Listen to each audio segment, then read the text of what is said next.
Hey guys, it's Graham. What's cracking? I am well ahead of schedule. I'm sitting here waiting for a customer to arrive, so let's talk books. These two here, you can see the pictures, are Boy's Own Starship by Christopher Nuttall and Dreams of Gold and Fire by Fred Phillips. These are both from Raconteur Press in their Boys Adventure novel line. Same publisher and same line as my forthcoming Fossil Force novel. So, disclaimer there. That said, I bought Boy's Own Starship on my own. I saw one of their advertisements and was like, okay, that looks cool. I bet my boys would get into it. So I picked that up and I read it. And then because I write reviews for Upstream, they sent a couple of their titles over to Upstream.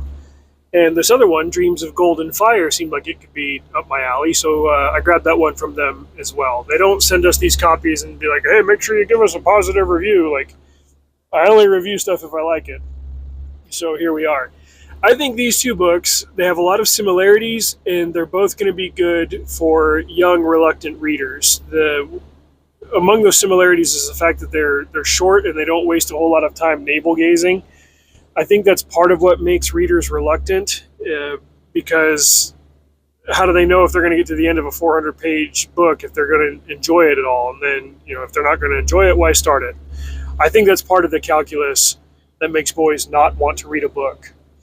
So the fact that they've got like an easy in and easy out is really good.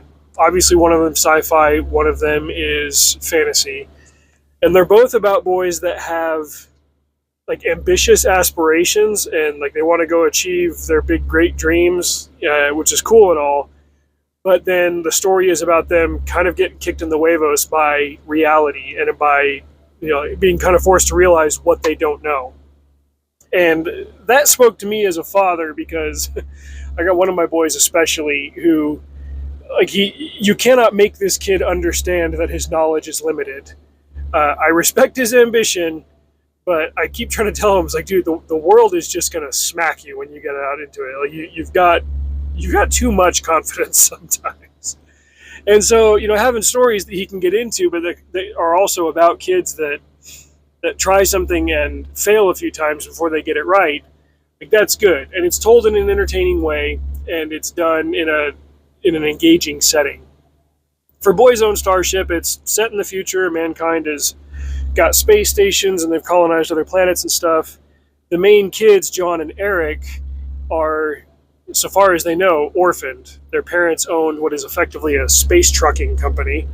So, hey, near and dear to my heart, they built it up from nothing, and then the parents disappeared in an accident a couple of years ago, and now the family's wealth is left in a trust for the three kids. There's the two younger boys, and they have an older sister. And so the boys can access some of the trust fund, not all of it, and obviously their sister keeps an eye on them. But they get this idea, they're like, well, we can do something with the education that we have and with the experience that we have, even though we're in our early teens. With the trust fund resources, we can buy two junker spaceships. I've identified two of them here. This kid finds one or finds two of them in a junkyard. Says I can put together one functioning ship out of these two, and we can go start exploring and doing stuff, and basically becoming space truckers, kind of like their parents were. And what happens from there reminded me of By the Great Horn Spoon, which is a book I read earlier this year. Also kind of like a junior grade, middle grade book. This one's from like back in I want to say it was the 60s.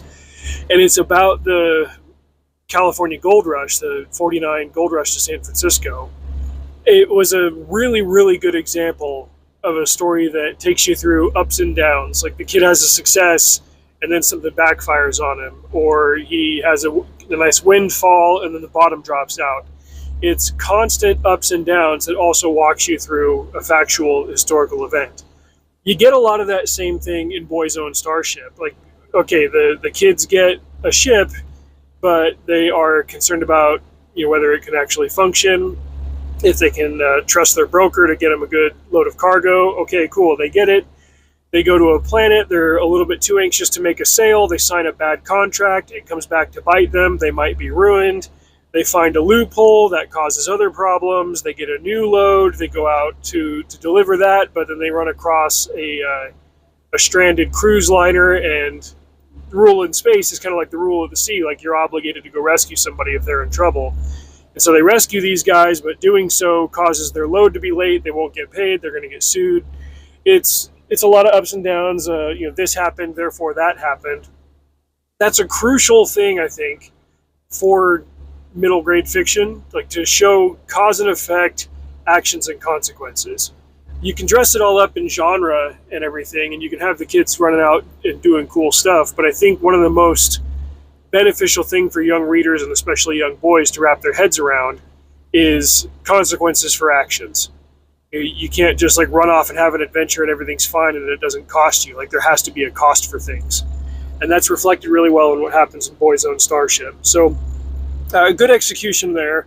Same thing happens with Dreams of Golden Fire, and I've got a written review coming out tomorrow, the 30th, on Upstream for this one, because that's also the launch day for that book.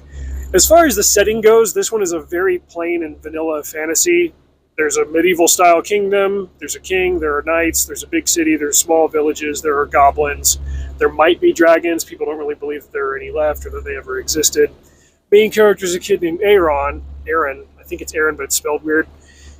He's in one of these farmers' village families, and it's his job to watch over the sheep, but he constantly gets stuck daydreaming about being a knight and fighting dragons, and it ends up screwing up his chores. And on a farm, if you screw something up, you end up screwing up your food supply, your family's food supply, especially in the winter. Like, that can bite you. That can have like major consequences. Nevertheless, ultimately, like, Aaron decides to run away from home because he's tired of being told by his parents, like, quit dreaming about being a knight. You're just going to grow up to be a farmer. So he decides to run away to the city and go like meet the king and meet the knights and pledge himself to be a knight, and like, they'll train me, it'll be fine. And he has this ambition, he has this dream, and he keeps falling on his face as he tries to figure it out, and he gets himself in bigger and bigger trouble. And even at one point has to flee the city and go hide in the mountains and kill a goblin along the way. And then, as you might guess from the title and from the cover, he crosses paths in a cave with a dragon. And the story goes on from there. That's at least past the halfway point. As I was reading this one, I was thinking a lot about books like Aragon and How to Train Your Dragon, only this one isn't about a kid, like, training a dragon and learning how to become a dragon rider, and he's the most special kid, or the flip side of that coin, he's the bullied kid who always gets picked on and everybody's mean to him, but then he'll show them. It's like, he's a normal kid who shoots his shot, and he dreams a little bit big for his britches, and he's not ready for what that costs.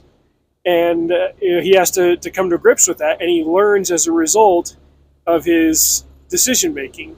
And there are ups and downs to that. Like, at one point, he gets blamed for a murder in the city. That's why he has to leave.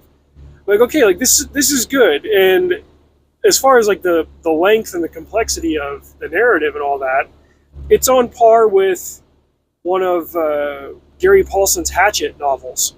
They're short, they're easily accessible, they don't waste time, there's no fat to trim. Things move, and you're interested in seeing the characters succeed and overcome their challenges.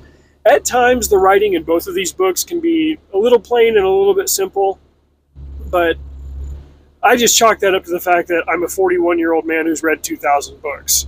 If I was 10 and I had read maybe 20 books, it would be a different experience. And especially with Dreams of Golden Fire, I kept telling myself, like, this is going to be some kid's Aragon, where it's the first decent fantasy of this style that he's read, and it doesn't have to be a 600-page epic that he's got to really wrap his head around and struggle with in order for him to get into it. Maybe it could be his gateway drug into reading something a little bit more complicated later on, but something like this can do a good job of whetting his appetite, and even if it doesn't, he would read it and he would benefit from the idea of a character experiencing consequences for his overly lofty ambitions. So that's an endorsement for both of these books. I'd give them 3.5, 4 stars, and I'll put the affiliate links down below so you can check those out if you've got a young reader in your life. I like what Raconteur is doing here, obviously, because hey, they've also got good taste in contemporary fantasy novels about Indian power armor in southern Utah, but we'll get to that bridge eventually. Give it a few more months. Anyway, thanks for watching. Drive safe. See you out there.